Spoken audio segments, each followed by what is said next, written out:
Welcome to business bulletin.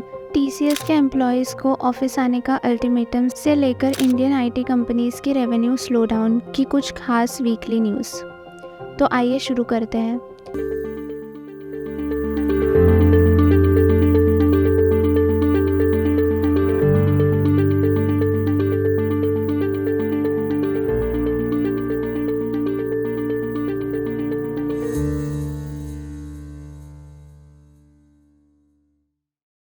TCS देता है ultimatum, deadline miss करने वालों को ऑफिस आना होगा या स्ट्रिक्ट एक्शन लिया जाएगा। टीसीएस ने अपने एम्प्लॉयज़ को वार्निंग दी है जो असाइन डेडलाइन फॉलो नहीं करते हैं और उन्हें at least 12 days every month office आना कंपलसरी होगा। एक मेमो में टीसीएस ने क्लियरली मेंशन किया है कि जो ये फॉलो ना करे उनके खिलाफ स्ट्रिक्ट एक्शंस लिए जाएंगे। पहले कंपनी ने एम्प्लॉयज़ से कहा था कि वो एटलीस्ट 3 दिन ऑफिस में होने चाहिए। नेक्स्ट न्यूज़ है decline in unemployment, cities witness significant drop in joblessness. अभी तक के डाटा से ये पता चला है कि शहरों में 15 एज और उससे ज़्यादा उम्र वाले लोगों के अनएम्प्लॉयमेंट का दौर ख़त्म हो रहा है। जनवरी-मार्च 2023 में अनएम्प्लॉयमेंट 6.8% तक गिर गया है, जबकि एक साल पहले ये 8.2% था। फीमेल्स के अनएम्प्लॉयमेंट में भी कमी दिख रही है। Go First takes bold step. Go First and insolvent budget carrier ने अपने कैप्टन्स और फर्स्ट ऑफिसर्स के लिए सैलरी बढ़ाने का ऐलान किया है। एयर इंडिया के पायलट वॉक इन इंटरव्यूज़ चल रहे हैं और इससे अपने पायलट्स को बचाने का ट्राई कर रहे हैं।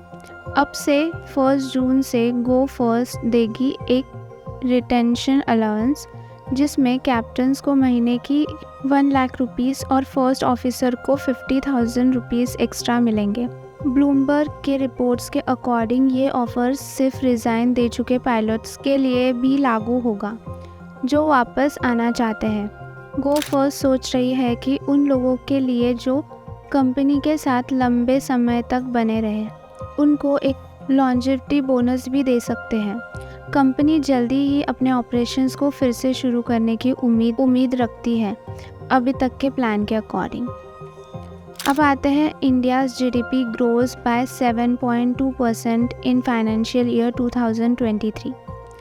इंडिया का जीडीपी फाइनेंशियल ईयर 2023 में 7.2% से बढ़ गया है, जिससे India one of the fastest growing economy बन गई है। रियल जीडीपी कांस्टेंट प्राइसेस पर ₹160.6 लाख करोड़ पहुंच गया है, पिछले साल के ₹149.26 लाख करोड़ के कंपैरिजन में। इस महंगाई और यूक्रेन के पॉलिटिकल वॉर के चलते सिक्योरिटी और डेवलपमेंट से कई ज़्यादा चैलेंजेस फेस करने के बाद भी इंडिया ने अपनी ग्रोथ रेट मेंटेन रखी है, जबकि पावरफुल चाइना ने 2022 में सिर्फ 3% की ग्रोथ की है, लेकिन इस साल की 7.2% की ग्रोथ पिछले साल 9.1% से कम है। पर घबराने की ज़रूरत नहीं है, क्योंकि आने वाले समय में जीडीपी कम हो सकती है। तो अनुमान है कि आने वाले साल यानी फाइनेंशियल ईयर 2024 में जीडीपी 6% या 5.5% तक कम हो जाएगी। अब आते हैं Indian IT companies brace for revenue slow down. Iqra, एक डोमेस्टिक रेटिंग एजेंसी, ने बताया है कि इंडियन आईटी कंपनीज के रेवेन्यू ग्रोथ और भी स्लो डाउन का सामना करेंगे। इक्रा के अकॉर्डिंग आने वाले समय में एम्प्लॉयमेंट पे भी इसका असर पड़ेगा और कंपनीज एम्प्लॉयज़ को तेज़ी से हटाएंगे। नास्कॉम के रिपोर्ट के अकॉर्डिंग सेक्टर की ग्रोथ पिछले फिस्कल ईयर से 8.4% तक कम हुई है। इक्रा के अकॉर्डिंग इंडियन आईटी कंपनीज के रेवेन्यू ग्रोथ यूएसडी के नज़दीकी में फाइनेंशियल ईयर 2024 में मिड सिग्नल डिजिट्स तक कम रहेंगी। बैंकिंग, फाइनेंशियल सर्विसेज और इंश्योरेंस सेगमेंट में भी ग्रोथ कम हुई है। इक्रा ने कहा है कि मैक्रो इकोनॉमिक्स चैलेंजेस के कारण यूएस और यूरोप ग्रोथ मोमेंटम ने स्लो डाउन देखा है। प्रॉफिटेबिलिटी की विजन से इक्रा ने कहा है कि ऑपरेटिंग प्रॉफिट मार्जिन्स तो स्टेबल रहेंगी, लेकिन रेवेन्यू ग्रोथ स्लो रहेंगी। एम्प्लॉयमेंट के विजन से सेक्टर के टॉप 5 कंपनीज ने फाइनेंशियल ईयर 2023 में 83,906 लोगों को हायर किया है, जबकि फाइनेंशियल ईयर 2022 में ये संख्या 2.73 लाख थी। इकरा ने कहा है कि हायरिंग कम लेवल पर ही रहेगी जब तक मैक्रो इकोनॉमिक्स में अनसर्टेनिटी जारी रहेगी। अब देखते हैं Sensex and Nifty slide despite global mixed trend.